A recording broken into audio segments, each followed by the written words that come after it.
നിർധനരായ രോഗികൾക്ക് ആശ്വാസമായി രായമംഗലം കൂട്ടുമടം പേരിക്കാട് ദേവസ്വം ട്രസ്റ്റ് ചികിത്സാ സഹായ നിധി ആരംഭിച്ചു. ട്രസ്റ്റ് സെക്രട്ടറി PS വേണുഗോപാൽ 1 ലക്ഷം രൂപ സംഭാവന നൽകി ഉദ്ഘാടനം നിർവഹിച്ചു. ട്രസ്റ്റിന്റെ കീഴിലുള്ള ക്ഷേത്രങ്ങളിൽ ഹുണ്ടിക സ്ഥാപിച്ചും സുമനസ്സുകളുടെ സംഭാവനകളിലൂടെയും സമാഹരിക്കുന്ന പണം ആദ്യഘട്ടത്തിൽ പഞ്ചായത്ത് പരിധിയിലുള്ള രോഗികൾക്ക് ചികിത്സാ സഹായമായി നൽകും.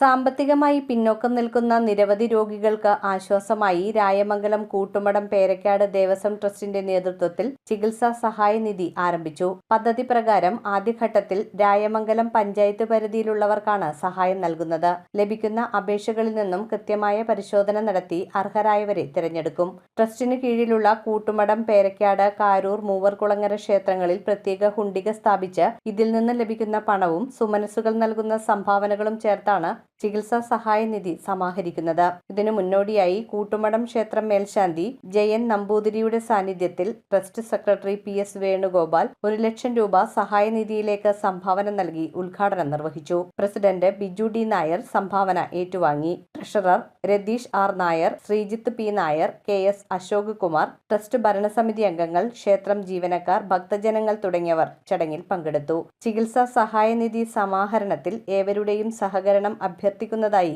ട്രസ്റ്റ് ഭാരവാഹികൾ അറിയിച്ചു. രായമംഗലം പഞ്ചായത്തില് ചികിത്സയ്ക്ക് വേണ്ടിയിട്ട് കഷ്ടത അനുഭവിക്കുന്ന ജനങ്ങൾക്ക് ഒരു സഹായം കൂട്ടുമടം പേരക്കാട് ദേവസ്വം ട്രസ്റ്റിന്റെ അംഗങ്ങളും ട്രസ്റ്റ് അംഗങ്ങളും നാട്ടുകാരും എല്ലാവരുടെയും സഹകരണത്തോടുകൂടി അവർക്കൊരു കൈത്താങ്ങ് എന്നുള്ളതാണ് നമ്മൾ ഇതുകൊണ്ട് ഉദ്ദേശിക്കുന്നത്. ആളുകളെ കണ്ടെത്തുന്ന അപേക്ഷ നമ്മൾ ചികിത്സാ സഹായത്തിന് വേണ്ടി ഡോക്ടറിന്റെ സർട്ടിഫിക്കറ്റോട് കൂടിയിട്ടുള്ള ഒരു അപേക്ഷ നമുക്ക് കിട്ടുന്ന മുറയ്ക്ക് നമ്മൾ അത് കമ്മിറ്റി അത് സ്ക്രൂട്ടനൈസ് ചെയ്ത് കമ്മിറ്റി അത് പരിശോധിച്ച് അതിന് ഉചിതമായ ഒരു നിശ്ചിത തുക ഓരോരുത്തർക്കും എത്തിക്കുക എന്നുള്ളതാണ് കമ്മിറ്റി അതുകൊണ്ട് ഉദ്ദേശിക്കുന്നത്. News bureau, Perumbavoor.